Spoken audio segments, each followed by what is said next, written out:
I'll be out of here. And I will have not only that office, but the whole floor. And I did. I did a series here, a 6-week series. And at the end of that series, I got a call from King World to do a talk show in 1992, and they sent me a check for $2.5 million. And Sue, you saw the check first. Yes, you saw the check first, and I heard you yell, "No, this can't be true." And when she brought it to me, I spoke in unknown tongues. Chevrolet, Honda.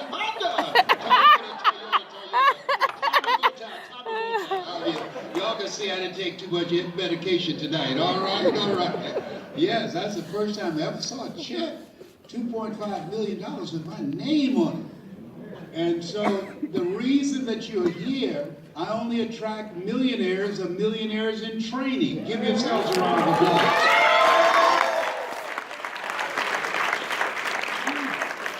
So here's something I want to say to you right now. I want you to write this down. Bet on you. Bet on you. I used to work on jobs and I just had too much mouth.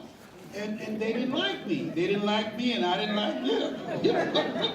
And so I realized that what kept me where I was, I didn't believe in myself.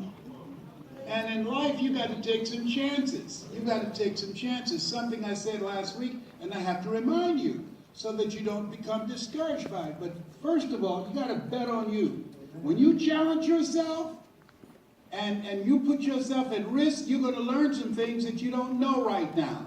You learn things about yourself, you learn your strengths, you learn your weaknesses, and you begin to work on them. I trained for corporations. I knew nothing about it.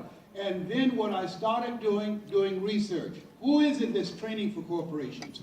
And what is it they're saying? What is it they're doing?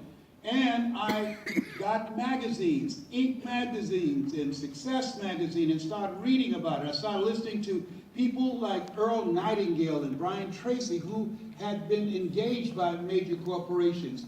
And then what I did was I began to learn, read, and massage that language style so that it fit my style. See, trust me on this. You are an unrepeatable miracle. There's only one you. There will never be another you in this world. And you were created on purpose, with a purpose, to come here and to manifest that purpose. You're not just here to work and pay bills and then die one day. No! There's something for you to do. You are a masterpiece because you're a piece of the master. Give yourselves a round of applause. And when you live in a society where you hear more about your limitations than your potential, you begin to forget about who you truly are. In the book called Lessons in Truth, one of the things that Katie said, that the primary cause of man's suffering is forgetfulness. We've forgotten who we are. We're made in the likeness and image of God. You've been given authority and dominion over everything on the face of the earth. If you're going through some stuff right now, trust me on this.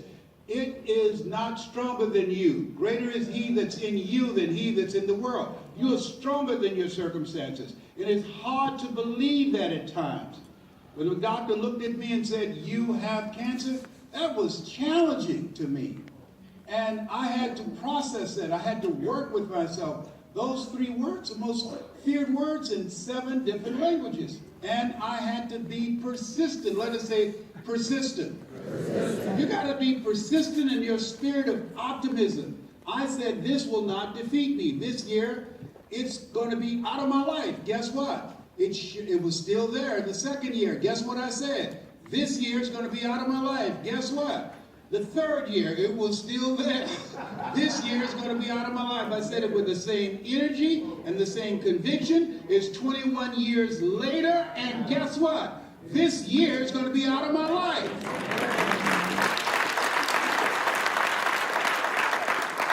You got to be persistent. You don't know when it's going to happen. Everything does not always happen when we want it to happen. And sometimes you just got to get an attitude about it. And say, no, I'm not going out like this. And a lot of people had far more money than me. Steve Jobs and Prince and who's that? Michael Jackson. They're out of here, but I'm still here. Come on now. And I want you to know, as I look at you, I know I'm looking at greatness, and I will say, it's always a treat when great people be. Come on, somebody. I'll guard that from resurrection. Now, shake someone's hand on your right and left and say, I'm ready to go to the next level.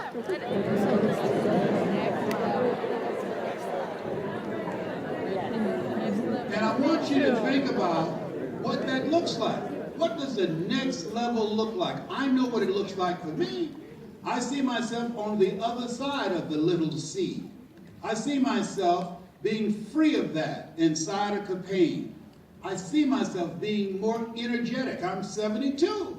And I took some time back in the dressing room back there to cover every gray hair in my head. You hear me? Where's Yolanda? Yolanda, where are you? I had to borrow her mascara.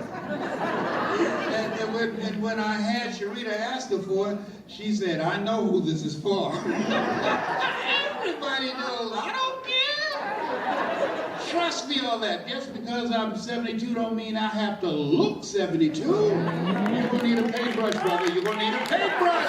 We're going to hook you up.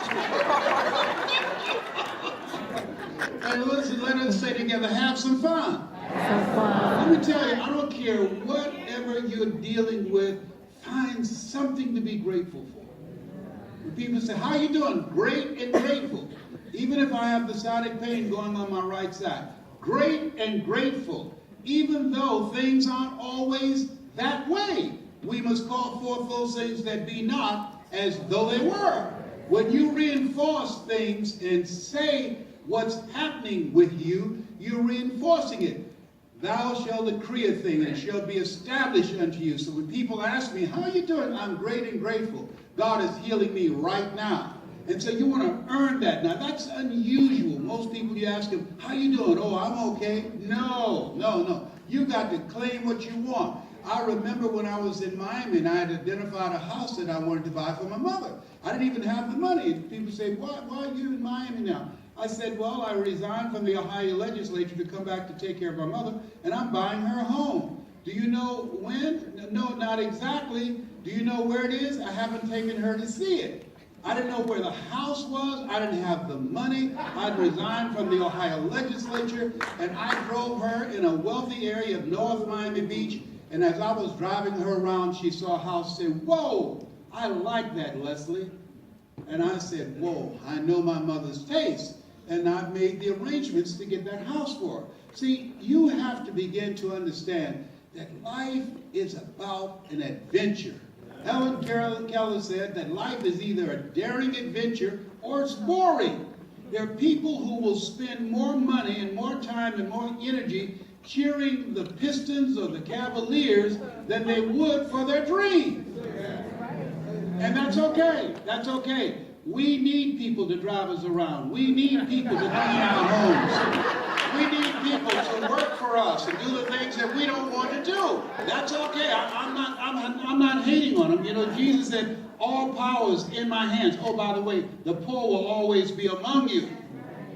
Why? Because the kingdom of God is that road to life is straight and narrow.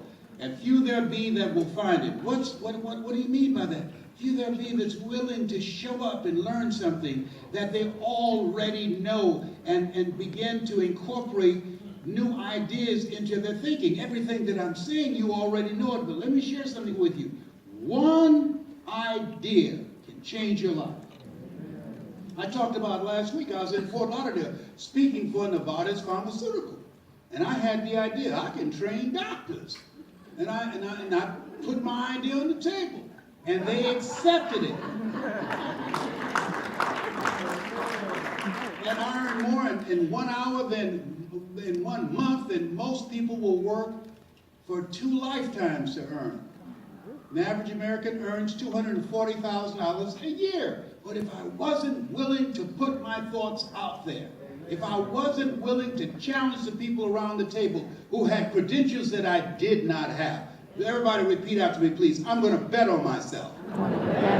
I've got power in me. I'm stronger than my circumstances.